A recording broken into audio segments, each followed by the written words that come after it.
यद्यपि मैं धर्म के नियमों की निंदा करता हूं, इसका अर्थ यह न लगाया जाए कि धर्म की आवश्यकता ही नहीं। इसके विपरीत मैं बर्क के कथन के सहमत हूं, जो कहता है, सच्चा धर्म समाज की नींव है, जिस पर सब नागरिक सरकारें टिकी हुई हैं।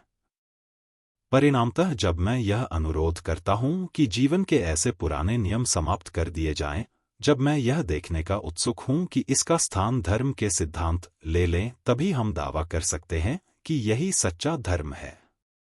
वास्तव में, मैं इस बात से पूरी तरह सहमत हूं कि धर्म आवश्यक है। इसलिए मैं आपको कहना चाहता हूं कि धर्म में सुधार को मैं एक आवश्यक पहलू मानता हूं। मेरे विचार से धर्म में सुधार के मूलभूत मुद्दे इस प्रकार है।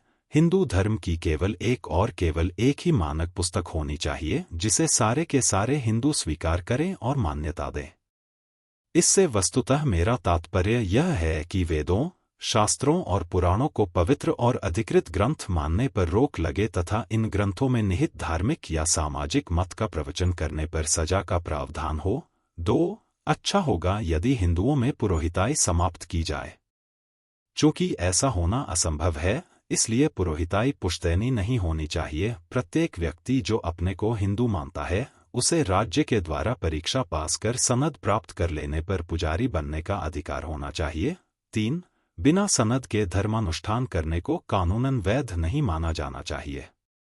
जिनके पास सनद नहीं है, उनके द्वारा पुजारी का काम किए जाने पर सजा का प्रावधान हो। 4.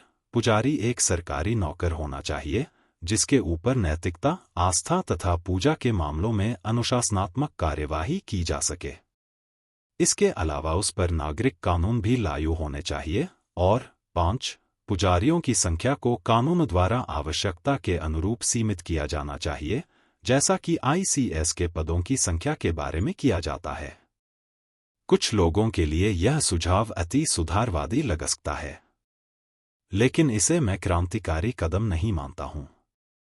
भारत में प्रत्येक व्यवसाय का नियमन किया गया है। जैसे इंजीनियर द्वारा योग्यता दर्शाई जानी चाहिए, डॉक्टर द्वारा योग्यता दर्शाई जानी चाहिए, वकील द्वारा भी योग्यता दर्शाई जानी चाहिए, इससे पहले कि वे अपने पेशे को अपनाएं। अपने पेशे के संपूर्ण समय के दौरान वे न केवल नागरिक और आपराधिक कानून मानने के लिए बाध्य हैं, बल्कि संबंधित पेशे में नैतिकता की विशेष आचार संहिता भी मानने को वे बाध्य हैं। केवल पुजारी का ही पेशा ऐसा है जिसमें योग्यता दर्शाने की आवश्यकता नहीं है। हिंदू पुजारी का ही केवल ऐसा पेशा है जिसके लिए कोई आचार संहिता निर्धारित नहीं है। मानसिक रूप से पुजारी मूर्ख हो सकता है, शारीरिक रूप से वह किसी खराब बीमारी जैसे सूजाक या सिफिलिस से ग्रसित हो सकता है, और नैतिक रूप से वह अधर्मी हो सकता है। इसके बावजूद वह पुण्य अनुष्ठान कर सकता है, हिंदू मंदिर के गर्भगृह में प्रवेश कर सकता है तथा हिंदू देवताओं की पूजा कर सकता है। इसके लिए एक ही शर्त है कि वह पुरोहित की जाति में पैदा हुआ हो। यह सब घृणास्पद है, और यह सब इस कारण है कि हिंदू पुजारी पर न तो कोई कानून लागू है और न ही कोई नैतिकता की आचार संहिता। इनके लिए कोई कर्तव्य निर्धारित नहीं है, केवल अधिकार और सुविधाएं इन्हें मिली हुई हैं।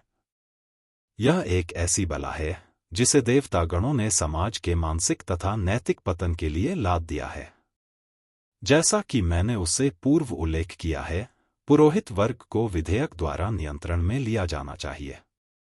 इससे लोगों का अनिष्ट करने और उन्हें गुमराह करने पर रोक लगेगी। इसमें पुरोहिताई प्रजातांत्रिक संस्था बन जाएगी तथा पुरोहित बनने के अवसर सभी के लिए खुल जाएंगे। इस प्रकार ब्राह्मणवाद को मारने में मदद मिलेगी और जातियों की समाप्ति के लिए भी मदद मिलेगी, जो ब्राह्मणवाद की ही देन है।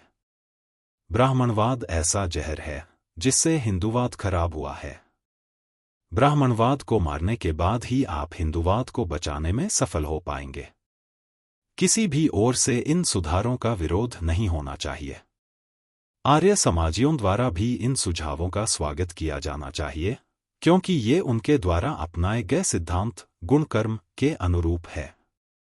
चाहे आप ऐसा करें या न करें, आपको अपने धर्म को एक नया सैद्धांतिक आधार देना होगा, जो स्वतंत्रता, समानता और भाईचारे के, संक्षेप में, प्रजातंत्र के अनुरूप हो। मैं इस विषय का विशेषज्ञ नहीं हूं, लेकिन मुझे बताया गया है कि ऐसे धार्मिक सिद्धांत जो स्वतंत्रता, समानता और भाईचारे के अनुरूप हों, उन्हें विदेश से लाने की आवश्यकता नहीं है, क्योंकि इस प्रकार के सिद्धांत उपनिषदों में वर्णित हैं।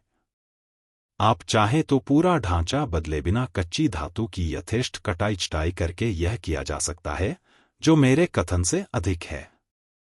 इसका तात्पर्य है कि जीवन की मूलभूत धारणाओं को पूरी तरह बदला जाए। इसका तात्पर्य है कि मनुष्य और चीजों के प्रति दृष्टिकोण तथा रवैये में पूरा बदलाव लाया जाए। इसका अर्थ है धर्मपरिवर्तन, परंतु यदि आप इस शब्द को पसंद नहीं करते तो मैं कहूंगा इसका अर्थ है नया जीवन। लेकिन एक नया जीवन मृत शरीर में प्रवेश नहीं कर सकता। नया जीवन केवल नए शरीर में ही प्रवेश कर सकता है। इससे पहले कि नया शरीर अस्तित्व में आए और उसमें नया जीवन प्रवेश कर सके, पुराने शरीर को हर हालत में मरना चाहिए। साधारण शब्दों में, इससे पहले कि नया जीवन डाला जाए और उसमें स्पंदन हो, पुराने ढरे को समाप्त होना चाहिए। यही मेरे कहने का अर्थ है जब मैंने कहा था कि शास्त्रों की सत्ता को हटाओ और शास्त्रों का धर्म नष्ट कर दो।